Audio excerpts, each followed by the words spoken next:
என்னோட கொஸ்டின் என்ன அப்படின்னா, இங்க இருக்கிறவங்க நிறைய பேர் சொன்னீங்க, என்னை ஆட்சி செய்யக்கூடிய நபர் தகுதியானவரா இருக்கணும், ஆட்சி செய்யக்கூடிய நபருக்கு தகுதிகள் அவசியம் அப்படின்னு சொல்லியிருந்தீங்க.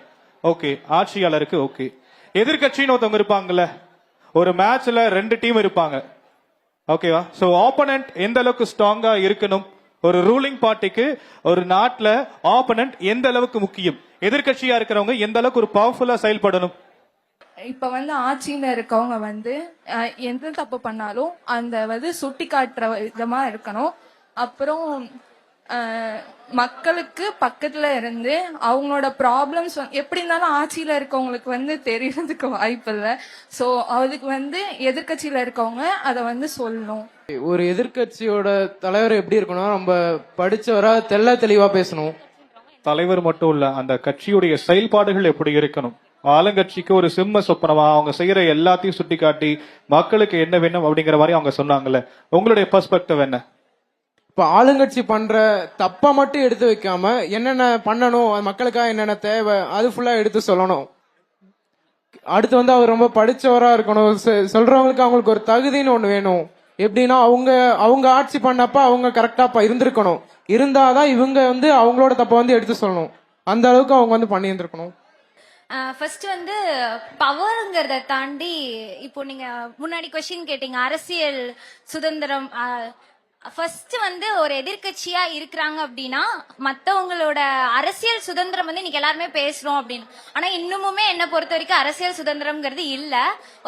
அந்த மாதிரி அடுத்தவங்களோட அரசியல் சுதந்திரத்துல மூக்க நுழைக்க கூடாது. ஃபர்ஸ்ட் இவங்க ஒரு ஸ்ட்ராங்கான ஆப்போசிட் பார்ட்டியா இருக்கணும் அப்படின்னா இவங்க பண்ற தப்ப இன்னொருத்தவங்க பாயிண்ட் அவுட் பண்றாங்க அப்படிங்கிறப்போ இவங்க அதை அக்செப்ட் பண்ணிக்கணும். ஃபர்ஸ்ட் அக்செப்டன்சி இருக்கணும், அதுக்கப்புறம் தான் அந்த பவர்லாம்.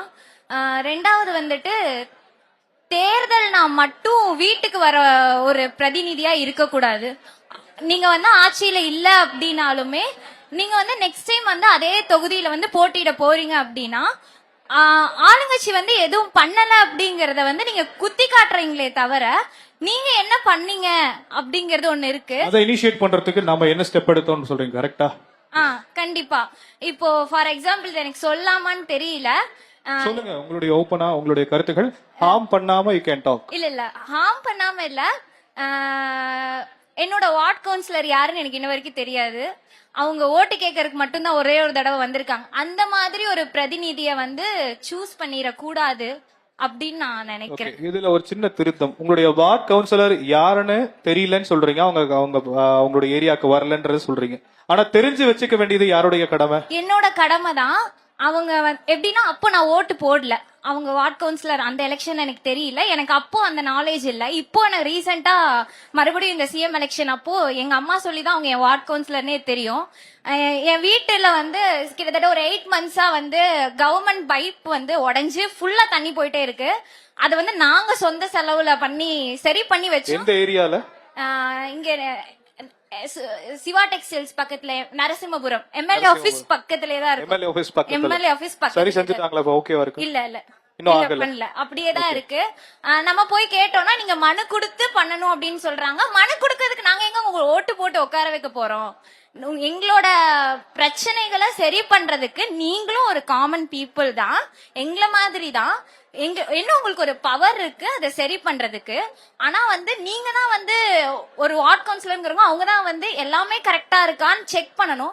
அவங்க ஒரு தடவை கூட உங்க வீட்டுல எல்லாம் கரெக்டா இருக்கா நான் பார்த்ததே கிடையாது. பட் ஆனா ஓட்டு கேட்கறதுக்கு மட்டும் வந்துடுறாங்க. சோ அந்த மாதிரி ஓட்டுக்காக மட்டும் வீட்டுக்கு வரவங்க சூஸ் பண்ண கூடாதுன்னு நான்